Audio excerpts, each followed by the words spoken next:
Hey everyone, Duke Nougat 3D back with another item from my collection. Here for you today, I have the classic piece of Americana, the M17, or rather the ABC-M17 Field Protective Mask.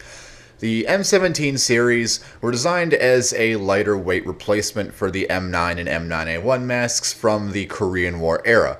They got their beginnings as the E13 series prototypes. Most notably, the E13R4 was the first to have the integral bilateral cheek filter pouches that you see on the final design, and was developed into the E13R9 from the late 50s that would ultimately become the ABC-M17 as we know today, adopted in 1959.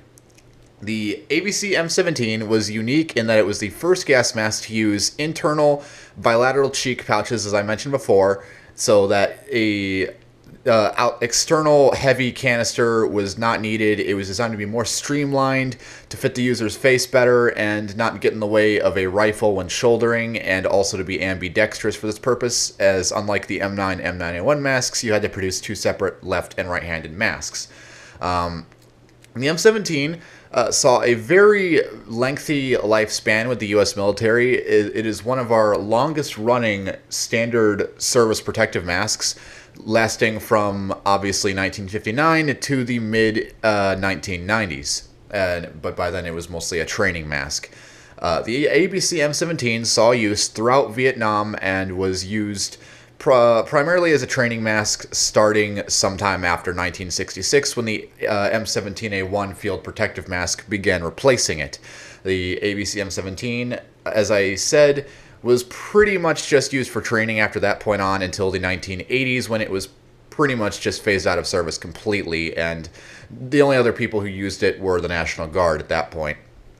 The mask was copied in a variety of different countries, including but not limited to Japan, somewhat Russia with their PBF, the Czech Republic, Poland, Bulgaria, and let's see, there's a couple others, but none I can think of off the top of my head, so don't bother correcting me, I already know. But why don't we get down to the kit itself here. Starting off with the carrier, you may notice that it has this weird RSI 7-pointed star marking over where a US should be. Now, this is actually a law enforcement issued carrier. A lot of times when these masks got reissued to the National Guard and law enforcement, they pretty much just crossed out the US or put their own sort of insignia on it, as is the case with this carrier. It's made out of a an olive drab duck canvas. Later renditions for the M17A1 and A2 masks were made out of nylon. This is the early carrier, the M15 carrier. The M15A1 had a few slight differences, which we'll get into in a moment.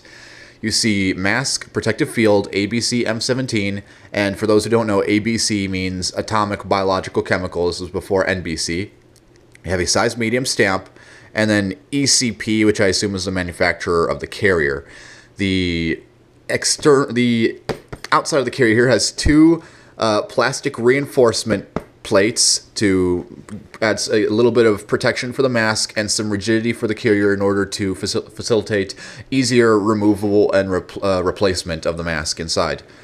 On the opposite side of the carrier, you have a large patch of webbing, which, as you can see, I have one Alice clip already attached there. This was, again, so you could attach it to your standard pistol belt, like the M56 belt, or for further subsequent models. You have the smaller, well, originally intended as a waist strap, but oftentimes these masks were hip carried, so this is either a leg strap or a waist strap, and then you have the either shoulder or waist strap. You have a external pocket right here, which is for a decon kit, and a number of different decon kits were used with the ABC-M17, ranging from the World War II era M3A1 protective ointment and atropine to the, the ABC-M18 personal decontamination and reimpregnating kit to the M25-8A1 series personal decontamination kits. Excuse the sniffling, I'm getting over a cold. Up here you have a pocket. I'm not sure entirely what's stored here. For the most part, I see this being used for storing the long waist or shoulder strap rolled up when it is not in use. Another feature that was dropped on the M15A1 carrier from the M15 is this pouch on the bottom, which is typically for storing the waist strap here. This panel for Alice clips is also been dropped on the later M15A1 carrier, and the overall length of the carrier was a bit extended with the subsequent model. As you can see here, we have two lift-the-dot style snaps. The M17 series M15 carriers were the last to use lift-the-dots. This is probably like one of the last U.S. surplus U.S. circulation equipment that used lift-the-dots. On the inside, there's really nothing to see. Pretty basic and bare. You have a large pouch down here for the various accessories. Really not much to it there.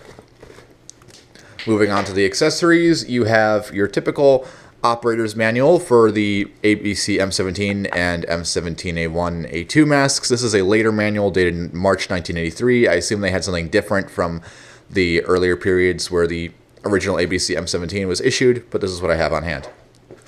You have the ABC-M8 chemical detector paper, which is just a booklet of dye-impregnated paper that change its color in the presence of certain agents, such as nerve agents mostly. You have the M1 waterproofing bag. This is the later, more common type that was used for putting the mask inside and sealing off whenever crossing a river or a stream so that the filters do not get damaged by moisture. Earlier renditions of the M1 waterproofing bag were they closed with a set of metal tongues, if that makes any sort of sense, instead of rubber bands like this type does. You have the M1 lens outserts. These are the more common later type, which have the external crimping. The earlier types was just a solid piece of metal. If you've ever seen the Czechs or the Czech M10s outserts, go ahead and check out that review if you haven't.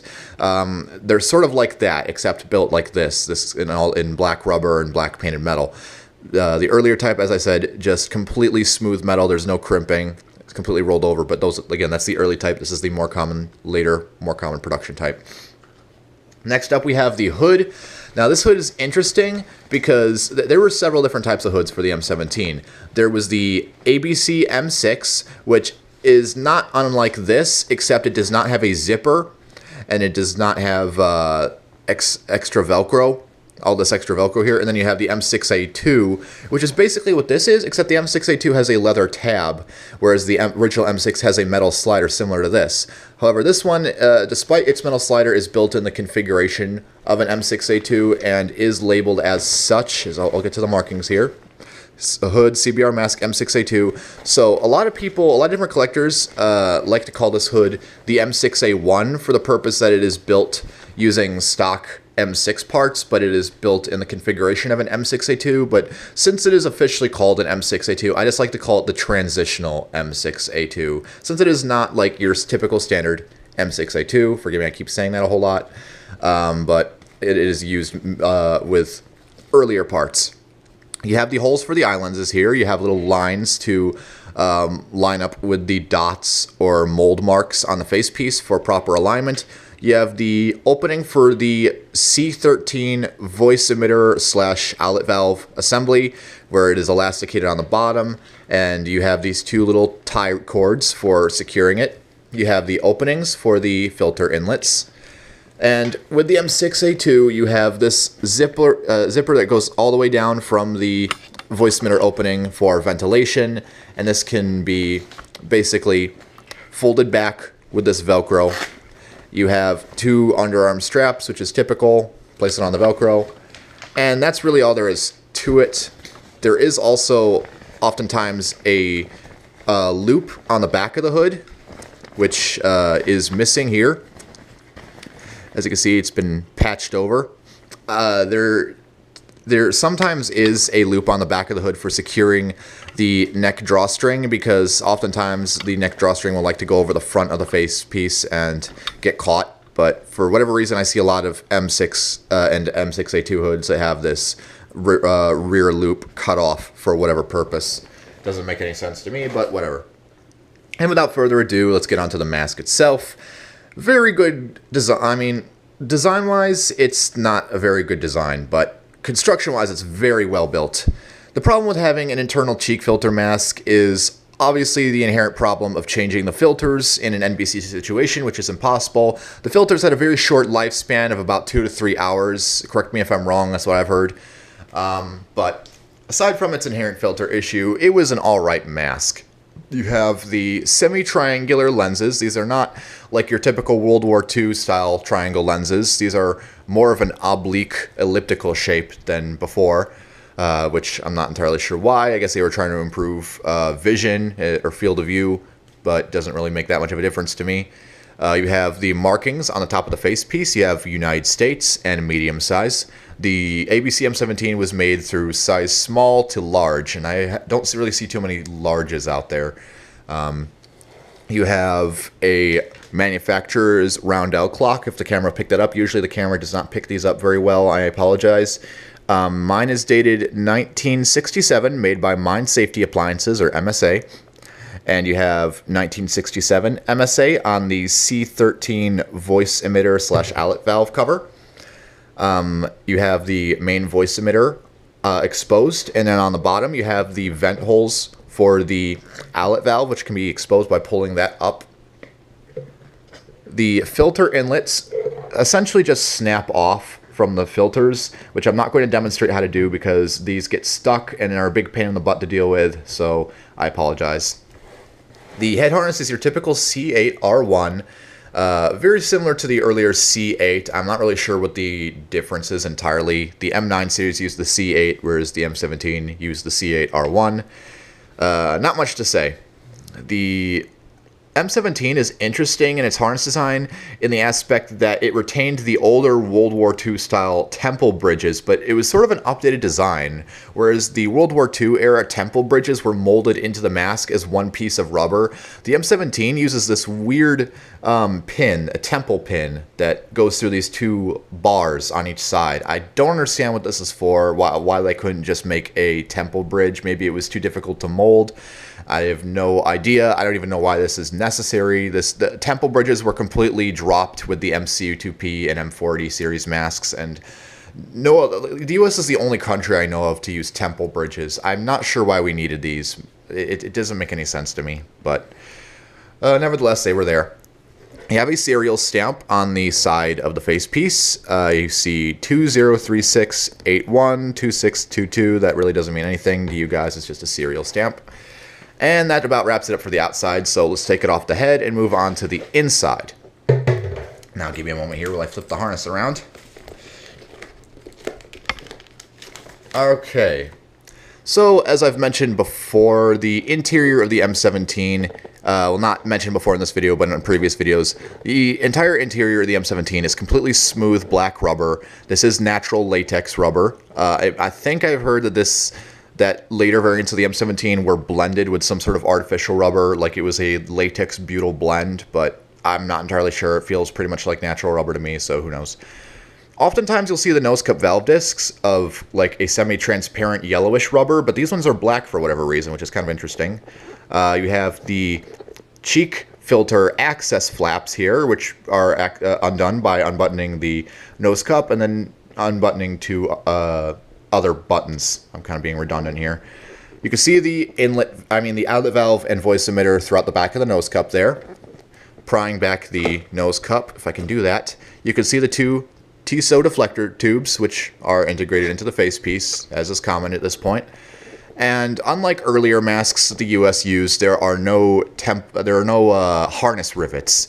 Very few masks at this point had harness rivets, except for the M25 and M14 series masks, which were pretty much the last masks to use a riveted head harness. That about sums it up for the M17 series, or the ABC-M17 field protective mask. Very nice mask, very nice to have in any collection. I recommend this to anyone wanting a decent piece of, or just a US mask in general. You really can't beat the M17 as a first US mask. They're still relatively common on the surplus market. They've gotten a bit more uncommon lately, but not to the point where they are impossible to find. Most of the time you'll see M17A2s, sometimes A1s. ABC M17s like this are still able to be found, but are a bit more uncommon, and are typically had between the price range of, I don't know, it's somewhere between like $30 and $50. That's the most I'd ever pay for one, $50. So if you enjoyed this, be sure to let me know, and if you have any questions regarding this mask, feel free to leave it down in the comment section. I'm Duke Nougat 3D. I hope you enjoyed, and I'll see you all later.